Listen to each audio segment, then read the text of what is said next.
Est à Monsieur Christophe Naegelen. Merci Madame la Présidente. Monsieur le Ministre, au moment où dans cet hémicycle il est question de la situation des commerces durablement touchés, je ne peux manquer, avant de vous interroger, d'avoir une pensée émue pour Rudy. Rudy qui était un bistrotier, un bout en train, un acteur de mon territoire, de notre économie locale et qui est décédé brutalement cette semaine. J'ai une sincère pensée affectueuse pour sa famille et ses proches. L'espoir d'une réouverture à la date du 20 janvier pour les bars et les restaurants a été balayé par les récentes annonces du gouvernement et par la même occasion continue de les affaiblir.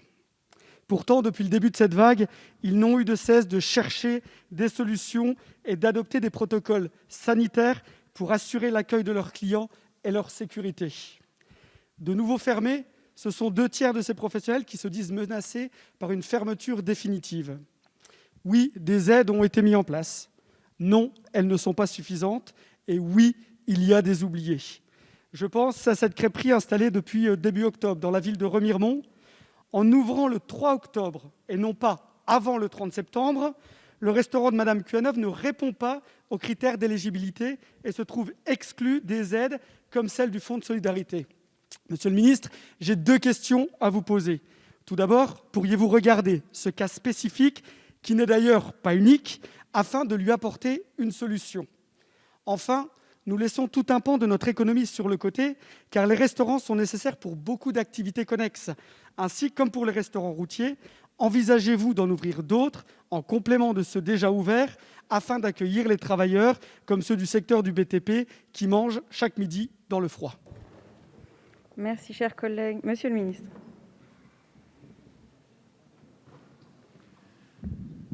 Madame la présidente, monsieur le député Naegelen, naturellement, monsieur le député, m'associe avec émotion à ce que vous avez dit comme soutien à la famille de ce restaurateur. C'est dramatique et naturellement on ne peut être qu'ému et solidaire avec ses proches, avec sa famille et regretter ce drame. Deuxième élément, vous indiquez que les soutiens financiers dans ces catégories ne sont pas suffisants.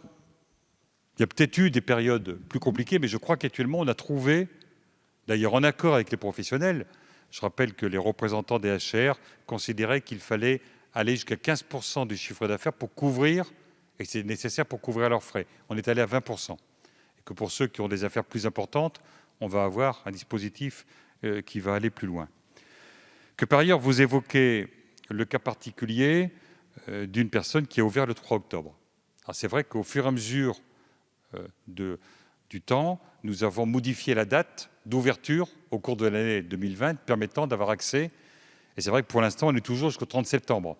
Bon, j'entends bien, à partir du moment où la crise dure, il faudra que cette date du 30 septembre soit reportée de façon à permettre à tous ceux qui ont pris l'initiative d'ouvrir après et qui pensaient qu'on allait ne plus avoir de difficultés.